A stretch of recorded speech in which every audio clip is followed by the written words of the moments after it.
আজকে আমার ঘরে রান্না করার মতো কিছু নাই। শুধুমাত্র একটা লাউ আর একটা মাছের মাথা ছাড়া।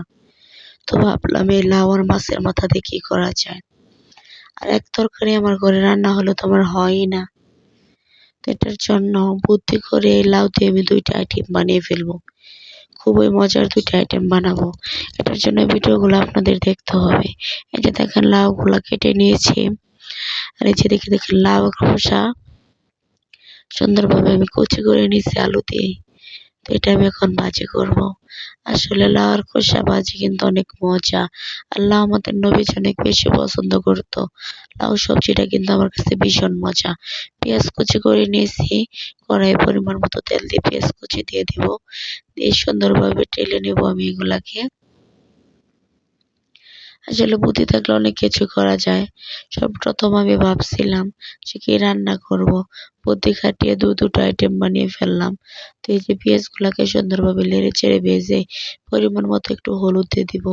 ভাজিটা দেখতে সুন্দর হবে। আর স্বাদ মতো একটু লবণ দিয়ে দিব।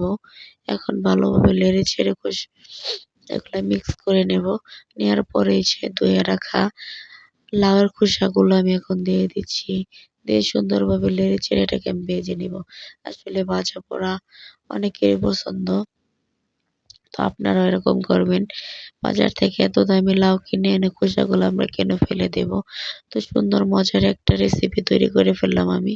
এই যে নেড়ে চেড়ে দেখছি। এখন কিছুক্ষণ রেখে দেব। এই যে ফাইনালি আমার ভাজিটা হয়ে গেছে। এই ভাজিটা খেতে কিন্তু ভীষণ মজা ছিল। এখন আমার ভাজিটা আমি এখন নামিয়ে নেব।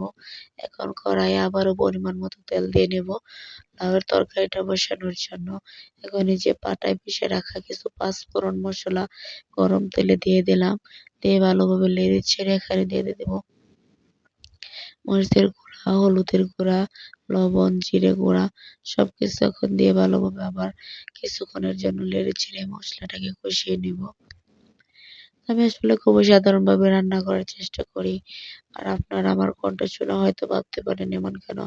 আসলে অতিরিক্ত ঠান্ডার কারণে আমার গলাটা একটু বয়ে গেছে। এর জন্য কণ্ঠটা এমন হচ্ছে। তো মসলাটাকে ভালোভাবে এখন এই যে কষিয়ে আমি মাছের মাথাটা এখানে দিয়ে দেব। বিশ্বাস করবেন কিনা জানি না। একটি মাত্র মাছের মাথা দিয়ে আমি এরকম মজার একটা লাউ রান্না করেছি। আর খেতে যে কতটা মজা ছিল, যারা খাবে তারাই শুধু বুঝতে পারবে। এই যে এখন মানে চামচের সাহায্যে লেড়ে, লেড়ে মাছের মাথাটাকে আমি ভেঙে নিচ্ছি।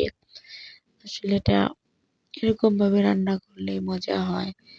সুন্দরভাবে উম পিটিয়ে, পিটিয়ে মাছের মাথাটাকে আমি ভেঙে নিচ্ছি।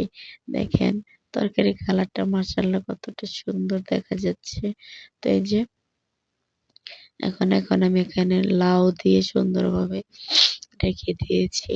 আর এই তরকারিতে কিন্তু আমি কোন রকম ঝোল ব্যবহার করব না, লাউয়ের তরকারি কোন রকম ঝোল দেওয়ার কোন রকম প্রয়োজন নেই। আর লাউটা একদম কচি টাটকা ছিল। সুন্দরভাবে আবারও বারবার নেড়ে দিচ্ছি, রেখে দিচ্ছি।